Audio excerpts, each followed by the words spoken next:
I've got the little rollout table placed here. I've got the black curtain backdrop installed, and the super bright studio lights are on. You know what that means? It's review time. Though I guess you probably figured that out since you clicked the thumbnail for the product that I'm about to review. But anyway, what we are reviewing today is a brand new light from Hygger. At least it was brand new when I made this video. I don't know when you're watching this. But what we've got here is the Hygger Max Pro plant light, and I'm really excited to try this out because I've been looking for one of these. There's just one problem with most of the brands. Now, what do I feel is the problem with lights of this design? Well, we'll get into it here in a second, but first let's just kind of go over the Hygger light here, the Max Pro plant light. First off, I love the name. You know, in the past, Hygger has always done like the model HG75 or something like that, or it'll say like 24-hour aquarium light or something along those lines. Naming the light the Max Pro, I like that. So Hygger, I know you're watching the review here. Keep that up when you release new lights or something. Call it, you know, like the Plant Pro or the Plant Pro Plus or something like that. Naming the light is a nice touch. All right, what style light are we reviewing? Well, you can kind of see here, it's one of these hanging, what do they call it, like a pendulum style light or something, or hanging canister light? I don't know. You guys have seen these on other aquarium build videos, I'm sure, and that's what we're reviewing is Hygger's new version of this. Now, it does come in two different models here. Let me zoom in. You've got the 60 watt, and then you have a 100 watt. I didn't really know which one I wanted. Hygger said they wanted me to do a very long test on this light, so hint, hint, foreshadowing. But I didn't know which one, so I just said, just give me the 100 watt. I'll test the highest power one, and that should be good enough. Over here on the other side of the box here, it says it's suitable for 15 to 60 gallons, though a 100 watt pendulum light here on a 15 gallon, that would be really bright. But it might be what we end up doing. We'll see. Suitable for 15 to 24 inch or a 40 to 60 centimeter aquarium. Suitable for freshwater plants, and it fits rimless aquariums only is what the ad says on Amazon. Rimless aquariums only up to 18 millimeters in thickness. So product features here, I'm not really going to go through and read all this stuff here. You can find all the information on the Amazon link that is in the description. However, I will say that it is an aluminum housing on the light here. So that is a key feature, and it is an RGB light. Other than that, high powered and supposed to grow plants. Here's a breakdown of the light spectrum for you techie guys that want to pause the video and kind of look at that. And on the other side of the box are more parameters. You have the 60 watt on the top, 100 watt on the bottom. You can kind of pause the video and read through there if you are so inclined. All right, you ready to crack open this box and take a look? I like the new design here with a flip top lid on the box. Got a piece of foam here protecting everything, and there we go. Let me change the camera view so you can see down in the box better. All right, that should be a better view for you. So, of course, you have your manual, which is actually a pretty thick manual considering the other manuals Hygger has provided. So, not going to go through this here. Oh, it looks like it's in multiple languages. That's why. Okay, starting from the top and working down, we have the brackets. These are aluminum brackets and seem to be of a good build quality. They've even tapered out like the screw holes so that the screws sit nice and flush. Good touch. Here's the other part of the bracket here. I'm assuming the bottom, but we'll figure it out. Again, good build quality, nice finish. This little piece over here is what's going to mount to your aquarium. Lots of different mounting holes I see here, so we'll get that figured out. And it tells you right on top there which light you have. So if you ever forget what the wattage is, it's right there on the clamp. Nice little touch. Okay, we have our power brick. We need that because lights need power. So power brick, a little bag of parts. Comes with a little screwdriver here, all of your, well, your bits and bobs and screws and stuff that you're going to need to mount the light, so we'll get into that. And finally, the light itself. Come on, out of there. Pretty weighty for a light. You can see the lens here and the RGB, so it looks like the RGB disc is in there, and then you have like this mirror or magnifying orb. The light itself is hanging in kind of... well, like a cage. Aluminum housing here with all of these ventilation fins. You can see right through there. So good airflow. Should keep the light cool, I would imagine. And then at the top here, we have our little mounting system here with the cable that allows for you to adjust the height of the light. So we'll get that figured out. but it definitely feels like a quality built piece of equipment. You know, heavy things means quality. All right, I got all the pieces laid out here. One thing I do want to note is this is just a simple on-off switch. Now that's going to be fantastic for me because if you're familiar with how I set up my fish rooms, I do everything on smart plugs or smart outlets. So I like the fact that I don't have to program this thing. You just turn it on, plug it into a smart outlet. It is smart outlet compatible, says Hygger on the ad. That's a great feature. And the other feature that I had briefly kind of mentioned before is that Hygger says this light here is silent operation. Another thing you know about me, if you know how I keep my fish rooms, is a silent fish room is a happy fish room. So we're going to test that out. Now I'm going to put this together and save you any type of video footage of me putting all this together. You can read the instructions, figure out what screws go into what part of the bracket, and get it together yourself. Okay, I have the light fully installed here and in the bracket and everything. Pretty simple to put together. Hygger does give you one extra of every single piece that you need to put this together. So that's cool, you have extra parts. So don't confuse that with you're missing a screw somewhere. It's literally extra parts. But I do have a couple of critiques here, and it's purely aesthetic. So if we kind of flip this bracket over here, you'll see that where the power cord comes down, we have these little white cord keepers, I guess you would call it. These little clamps that are there to keep the cord nice and secure on the back of the bracket so you don't see it. Obviously on the aquarium, you're going to see the front side here.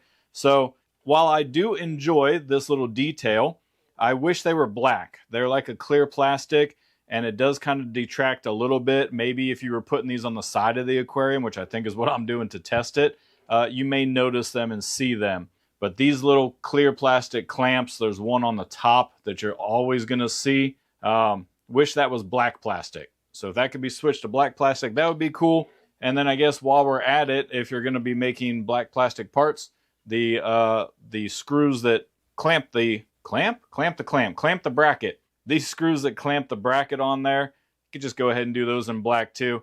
All black hardware, I think, would be a good addition for most fish keepers. We kind of like everything to just be blacked out on our aquariums. All right, I have mounted the light on the 22-gallon shallow riverscape aquarium here. So that's where we're at. You would obviously adjust this better for your aquarium, maybe drop it down lower, make it a little more aesthetically pleasing, however you enjoy the light. But what we want to do is test it. So this has a Hygger light on it right now. This is one of their more recent bar style lights. So I'm going to leave it on and put the camera down here.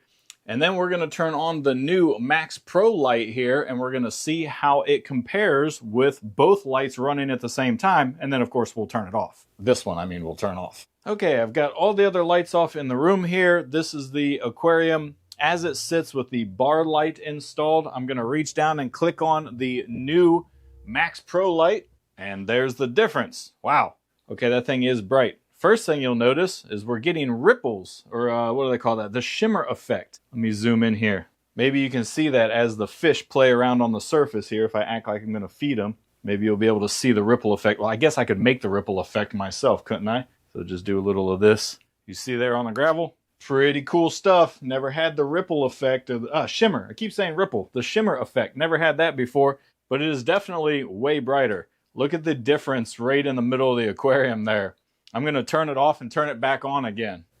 Off and on. I think you can see that on film just fine. Definitely a bright light.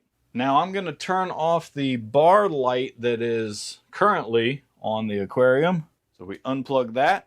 Now we can get a real sense of what the aquarium looks like. Actually, that looks really cool.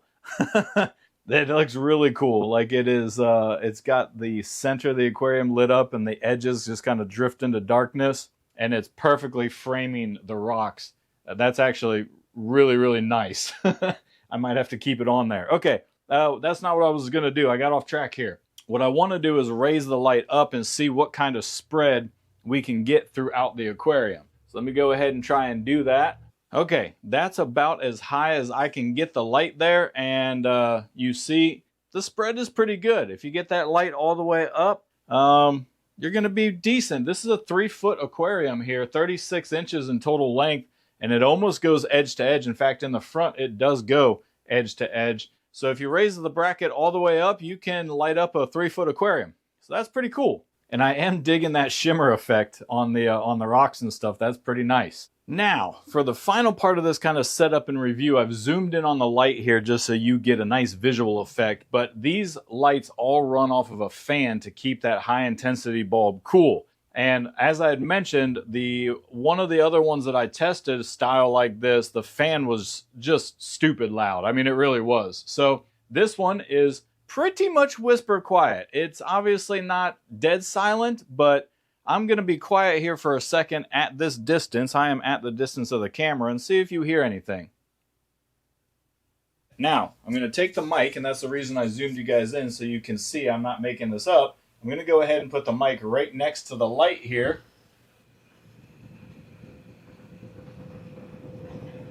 Now, I won't know until I edit the video what that sounds like, but it is pretty quiet, and I hope that comes in on camera that it's pretty quiet.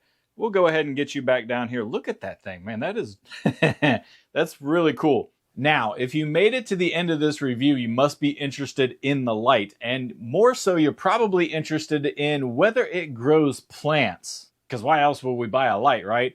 This is a super high-powered, high-intensity light, and it's designed by Hygger to grow the hardest plants to grow. Does that make sense? It's designed to grow the hardest plants, yeah, to grow. So what I have decided to do is buy a bunch of plants that are really hard to grow. And from my research, the white plants don't have a lot of photosynthesis capability because they need green in the leaves to photosynthesize, you know, sciencey stuff. But the white plants like white anubias, variegated bucephalandras and things like that. Variegated, is that the right word? Variegated? Yes, that's correct, variegated. So I have ordered some snow white anubias. I've ordered variegated bucephalandras and things like that. These plants are really difficult to grow and they need a high intensity light. Now I spent a bunch of money, and I mean a bunch of money, on these plant species because they are not cheap. I will reveal how much in the upcoming video when we put this to the test. Now it's going to be a while before that video comes out because it's going to be like a long-term 2-month test, and that was requested by Hygger to do like a 60-day test on the light. Make sure, one, the light doesn't fail because it's a brand new product for them. And I'm kind of their test bunny, test dummy. Yeah, dummy's probably the right word. So I've already ordered the plants for that. They should be here next week. I'm going to get it set up, start filming footage and all that, but it's going to be a while before that video comes out. So subscribe to the channel so that you can find that video, because I know you want to see how these white plants grow under this light. It will probably be on a different aquarium and stuff. We're going to do a whole new setup for it. It's going to be a super interesting video. I'm going to take you through every step of the way. So make sure you hit that button. Like this video if you like the light. And if you want one, hit the hit the link down in the description there. That'll take you to Amazon, and you can pick one of these up for yourself and do your own test right alongside me. Thanks for watching the video, guys. Thank you so much to Hygger for allowing me to be the very first person to review this light. All right, that's it. I'll see you around the channel. See you on the next video.